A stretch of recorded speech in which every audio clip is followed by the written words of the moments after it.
Hello friends, मैं सुभाष राव। आज class 6 जिसका एसएसटी का जो फर्स्ट चैप्टर है what, where, how and when, उसका जो नेक्स्ट टॉपिक है आपका सोर्स ऑफ हिस्ट्री के जो इतिहास के जो स्रोत क्या है उनको दो भागों में डिवाइड किया गया है, literacy source and archaeological source. Literacy source होता है आपके साहित्यिक स्रोत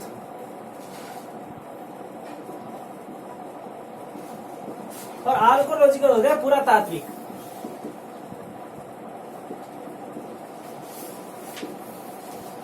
फिर लिटरेसी सोर्स को भी जो है तीन भागों में डिवाइड किया गया है, रिलीजियन, अकाउंट ऑफ फॉरेनर्स और सेक्युलर। धार्मिक होते हैं, विदेशी यात्री होते हैं उनका वर्णन होता है, और फिर होता है धर्म निरपेक्ष जो किसी धर्म को लेके होते हैं। आर्कोलॉजिकल है, इनको भी पांच भागों में डिवाइड किया गया है, inscription, coins, moments, artefacts, other sculpture and toys. जब ये होते हैं शिलालेख। दूसरे होते हैं आपके सिक्के, ये होते हैं आपके स्मारक, ये होते हैं आकृतियां, और फिर आपके आती है मूर्तियां वगैरह, खिलौना है जिस प्रकार से जो भी। तो शिलालेख ये होते हैं कोई अगर रूलर शासक रहा हो, उस शासक ने अपनी जो कृतियां हैं किसी के माध्यम से बनवाई हो। फिर अगर आते हैं आपके उनको दूसरी आपको इतिहास की जो जानकारी चाहिए वो सिक्कों के माध्यम से, कोई शासक हो जिसने अपने शासन काल के अंदर सिक्कों का प्रचलन करवाया हो, फिर उसने अपने स्मारक बनवाए हो। जैसे आप स्मारक का उदाहरण ले सकते हैं, सांची का जो सारनाथ है उसके स्तूप वगैरह इस प्रकार के। फिर अगर आपको जो है आकृतियां चाहिए तो जो हड़प्पा सिविलाइजेशन है, सिंधु घाटी सभ्यता है, वहां से अनेक प्रकार की जो है आकृतियां मिलती है। उसके बाद में आपका आता है स्कल्पचर, जो मूर्तियां हैं, खिलौने हैं, इस प्रकार की जो है सभ्यताओं के माध्यम से अपने को पुरातत्व जो अपन खोज करते हैं उसके माध्यम से अपने को जो प्राप्त होता है वो अपने इतिहास को जानकारी में सहायक होते हैं। तो इन जो डायग्राम्स है इसको आपने समझा है, इसको पूर्ण डिटेल से जानने के लिए आप बुक से रीडिंग करेंगे। इस टॉपिक के बारे में जो है बोर्ड पर चार्ट के माध्यम से समझा है कि जो हिस्ट्री के सोर्स ऑफ हिस्ट्री के जो स्रोत क्या होते हैं, इतिहास के जो स्रोत होते हैं, दो प्रकार के स्रोत मैंने बताए थे आपको, लिटरेसी स्रोत और आर्कोलॉजिकल स्रोत। तो हम इसको जो है बुक के माध्यम से डिटेल में रीड करते हैं। आपके दे रखी है, historians boldly are two types historical source in find out to authentic fact. जो ऑथेंटिक फैक्ट है उनके अनुसार उन्होंने पास्ट को जो है अलग अलग भागों में विभक्त किया था, दो महत्वपूर्ण, archaeological source and literacy source. तो अपन फर्स्ट जो टॉपिक पॉइंट है अपना आर्कोलॉजिकल सोर्स, तो उसका हम अध्ययन करते हैं। Archaeology is the scientific study of the remain past civilisation. Archaeology जो है हमें वैज्ञानिक तौर पर अध्ययन करवाता है जो अतीत की जो सभ्यताएं थी उनका, कि उत्खनन के माध्यम से जो अपनी सभ्यताएं जो उत्पन्न मिलती है। Archaeologist carry out expansion around the world from time to time and they often find many things that's on inscription, coins, monuments and artifacts. These are the analysis using various scientific technique to discover more about the civilization these remain belong to. तो जो archaeologist है वो उत्खनन करते हैं, खोज करते हैं, तो सर्वेक्षण के अनुसार समय समय पर वो शोध करते रहते हैं। तो उनको कई प्रकार के शिलालेख मिलते हैं, कहीं खोज करते हैं तो उनको सिक्के प्राप्त होते हैं, कहीं से मरण मूर्त स्मृतियां प्राप्त होती है, अनेक प्रकार के खिलौने, इस प्रकार से उनको जो है प्राचीन काल के स्रोत प्राप्त होते हैं। उस प्रकार से वो जो है साइंटिफिक तरीके से, तकनीक से खोज का पता लगाते हैं कि कौन सी सभ्यताएं उस समय पनपी थी, किस प्रकार की सभ्यताएं सिविलाइजेशन थी। These archaeological find help historian recreate the picture of the past. और वो उस तरीके की जो इतिहासकार हैं उस तस्वीर की, अतीत की जो तस्वीर को है चरित्र रिक्रिएट करते हैं। तो जो उत्खनन के दौरान प्राप्त होने वाले जो स्रोत हैं उनमें सबसे पहला आता है अपना inscription are writing sketch is on stone, pillar, clay, copper tablet and also wall of cave, template and monument. These engravings tell us a lot about king. तो जो शिलालेख वगैरह होते थे जिन पर जो लिखवाया जाता था, जो राजा होते थे, महाराजा होते थे, वो अपनी यादें उनको जो है कहीं गुफाओं में दीवारों पर चित्रित करवा देते थे, मंदिर होते थे, मॉन्यूमेंट्स, उन पर जो है वो चित्रित करवाते थे। The land they ruled, their administrations, the proclamations, the made, the battle they won, extras, the Maurya, Ashoka and Gupta era inscription found across India are fine examples. Such engravings, the study of inscription is called epigraphy. तो जो वहां के शासक थे उस समय जिस भूभाग पर वो शासन करते थे, तो वो अपने प्रशासन को किस प्रकार से चलाते थे, उसको जो है वो कौन से युद्ध हुए उनके, किस प्रकार से उन्होंने विजय हासिल की, तो उसका आपने को उदाहरण देखने को मिलता है वो मौर्य अशोक का मिलता है कि सर्वप्रथम जो है ये शिलालेख उत्कीर्ण का कार्य अशोक जो है ईरान के राजा द्वारा उसी से जो है प्रेरित होकर उसने शिलालेखों का यहाँ भारत के अंदर प्रचलन करवाया था। फिर गुप्त काल जो आता है, गुप्त काल के अंदर भी इस प्रकार के बहुत से इंस्क्रिप्शन मिलते हैं, और इंस्क्रिप्शन जो होते हैं इनके जो अध्ययन कर लेगा वो एपिग्राफी कहा जाता है। Coins, various and coins made of gold. तो जो दूसरा स्रोत मिलता है हमें सिक्कों के माध्यम से, तो सिक्के होते हैं गोल्ड, सोने के सिक्के, silver, copper and other metals have been found archaeological expansion. These coin are study in detail ascertain the period this coin come from. तो सिक्कों के माध्यम से हम पता चलता है, जो आर्कोलॉजिकल होते हैं वो उत्खनन करते हैं, उनको उत्खनन के दौरान सिक्के प्राप्त होते हैं, सिक्कों के माध्यम से अध्ययन करते हैं कि ये सिक्के किस काल के हैं, किस समय, इन सिक्कों के समय कौन सा शासक था। तो डायग्राम दे रखा है आपने कि समुद्रगुप्ता इंस्क्रिप्शन, तो मैंने आपको बताया था कि जो गुप्त एरा के दौरान समुद्रगुप्त नाम का एक शासक हुआ था, उसने अपने शासनकाल में सिक्के चलवाए थे, और ये जो सिक्कों पर जो पिक्चर दे रही है समुद्रगुप्त की, often they also tell us about the ruler, language, religion and life in that period. तो ये उस समय उस शासकों की किस प्रकार की जो भाषा थी, किस प्रकार का धर्म था और उनके जीवन, उनके बारे में ये बताते हैं। For instance Samudragupta coin tell that the great ruler and conquer played in veena, the study of coins is called numismatics. तो उसमें जो है समुद्रगुप्त के काल के अंदर उसने सिक्के बनाए थे, समुद्रगुप्त को एक महान शासक के रूप में बताया गया है, और उसमें दिखाया गया है वो वीणा बजाते हुए। थर्ड पॉइंट अपना monuments, many grand structure were built by fathers in different period of time. तो अब जो दूसरे सिक्के प्राप्त होते हैं, कई प्रकार की मूर्तियां प्राप्त होती हैं, उनमें ये दिखाया जाता है कि जिस प्रकार से स्तूप्स, टेम्पल, केव, टेवलिंग, एक्स्ट्रास, जैसे स्तूप्स होते हैं, मंदिर होते हैं, गुफाएं होती है, इन विभिन्न प्रकार के स्रोत, उनके माध्यम से अपन अध्ययन कर सकते हैं। The study of this monuments reveal the culture and spiritual life of ancient people. Some example are Sanchi stupa, Ajanta and Ellora caves. तो मैंने आपको जब समझाया था उसी समय बताया था कि मॉन्यूमेंट्स होते हैं जैसे कोई स्मारक हो या कहीं जो गुफाएं वगैरह हो, मंदिर हो, उनके अंदर प्राचीन काल की स्मृतियां हो, उसके बारे में बताया जाता है। तो इसका सीधा स्तूप है, सांची का स्तूप है, अजंता एलोरा की केव्स है। अपना जो लास्ट पॉइंट आता है इसका आर्ट फैक्ट्स। क्या आर्ट फैक्ट्स के माध्यम से अपने को जानकारी मिलती है। During archaeological expansion many object like sculpture, toys, poetry, painting, jewellery, weapons, tools and other man made object are another religion and social custom, clothing, food, habits, entertainment, extras of the people of a certain period. For instance, the painting of Lord Shiva, Vishnu, Buddha and Mahavira from Gupta period show that Guptas were secular rulers. Cloth fragments found in Harappa tell us that weaving was an occupation in the Indus Valley civilization.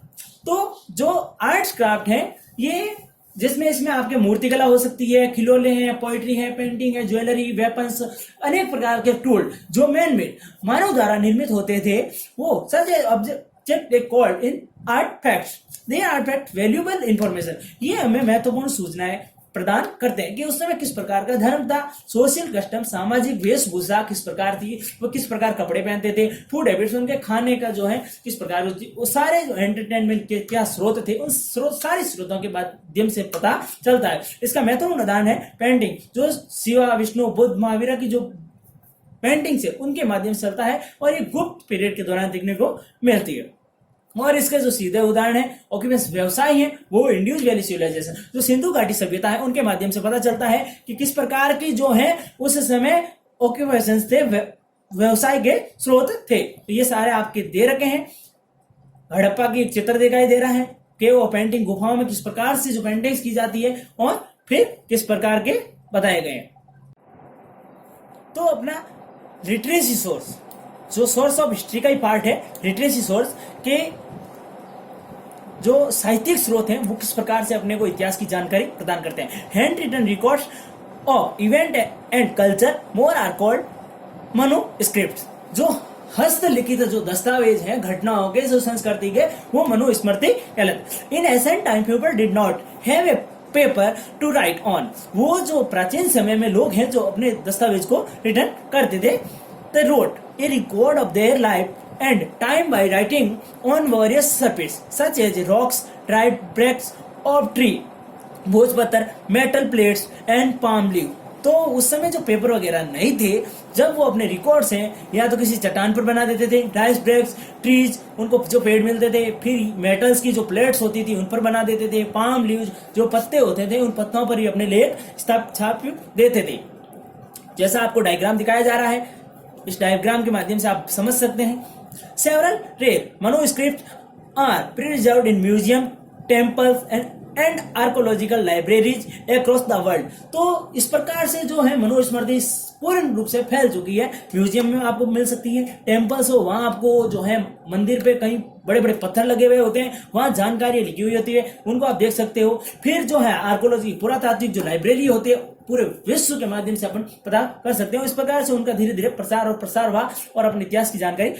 These manuscripts tell about religion, political and social practice of their time। manuscripts के माध्यम से हम जान सकते हैं धर्म के बारे में, अपने राजनीतिक एंड सोशल प्रैक्टिस, सामाजिक की जो समय अनुसार practice. In India manuscripts were written in पाली, प्राकृत, संस्कृत और तमिल। जो ये भारत के अंदर manuscripts लिखे गए थे वो लैंग्वेज, अलग अलग लैंग्वेज में लिखे गए, पाली लैंग्वेज, प्राकृत, संस्कृत एंड तमिल, ये सारी लैंग्वेज है। इन लैंग्वेज के माध्यम से जो है लिखित ग्रंथ लिखे गए।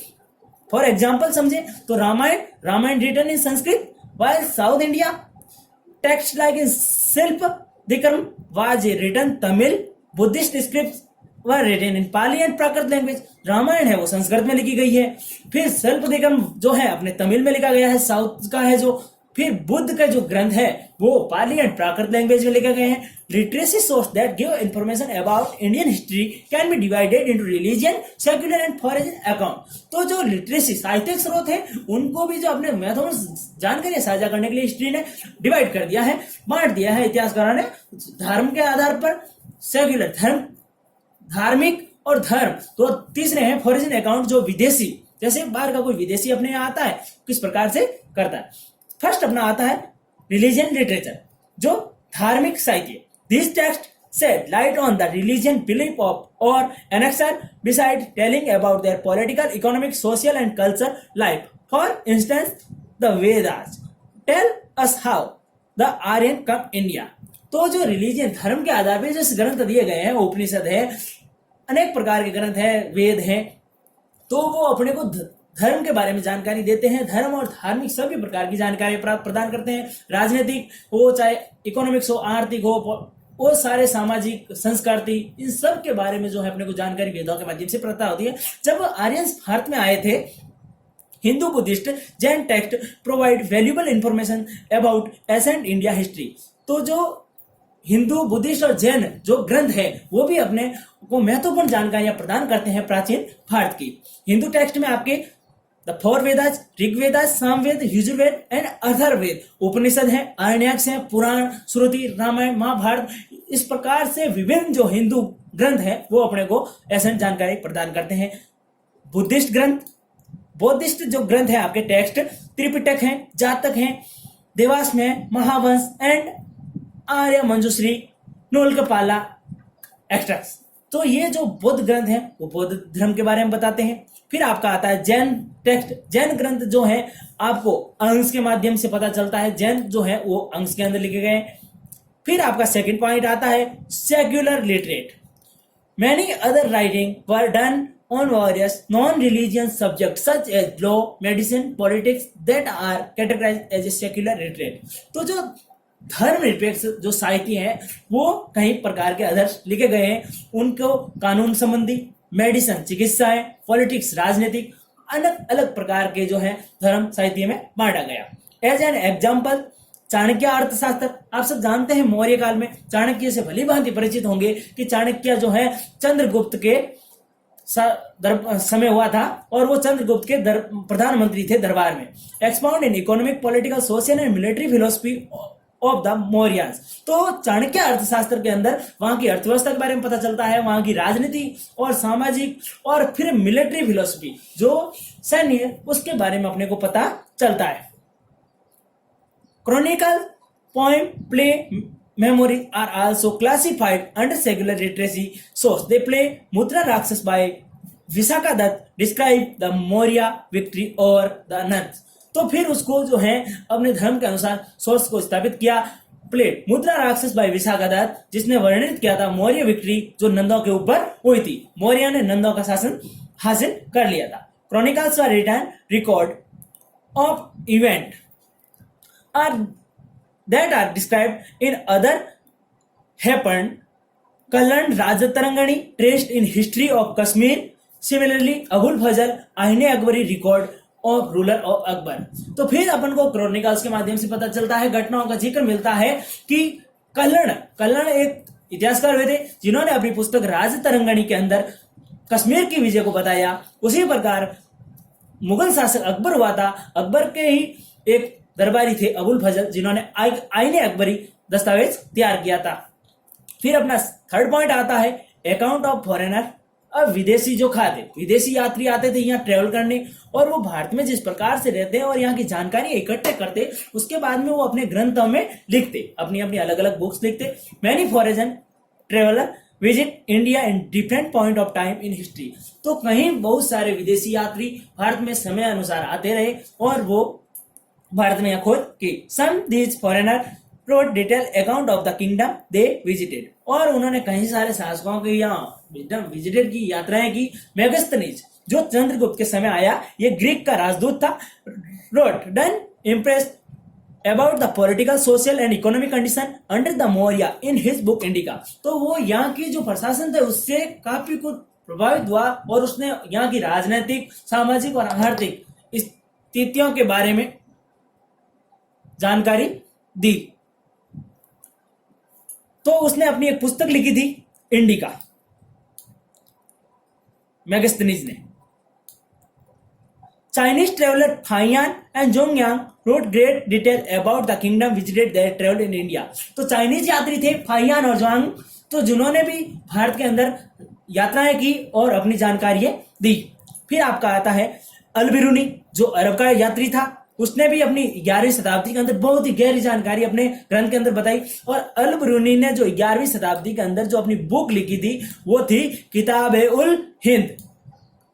तो ये जो है आपको आर्कोलॉजिकल साहित्य और दूसरा आपका है लिटरेसी साहित्य, वो आपको समझ में आ ही गया होगा। अब अपना नेक्स्ट टॉपिक है इसमें वन पास्ट फॉर मैनी। किस प्रकार से जो हमारा पास्ट था, various historical source provide us information about different period of time. People living during a single particular period according to economy and social status, their occupations, their culture, geographical locations। तो हमें मिलता है कि कई प्रकार के इतिहासकार जो है स्रोत प्रदान करते हैं, उन इंफॉर्मेशन के माध्यम से समय निश्चित करते हैं किस प्रकार से अलग अलग प्रकार के लोग रहते थे, किस प्रकार की धारणाएं थी, किस प्रकार का सामाजिक उनकी स्थिति थी, व्यवसाय किस प्रकार से थे, कल्चर, भौगोलिक, ये जो सारी स्थितियां हैं वो बताते हैं। This clearly implies that not all people shared one common past। तो लगभग माना जाता है कि जो पास्ट था वो लगभग एक समान था। Different group of people experience the past differently. लेकिन धीरे धीरे अध्ययन करने के बाद जो ग्रुप, जो समूह में लोग रहते थे, उनका जो है पास्ट थोड़ा अलग रहा होगा। This is reason the historian inner we have not one but many pasts. King and queens live very differently from of ordinary people.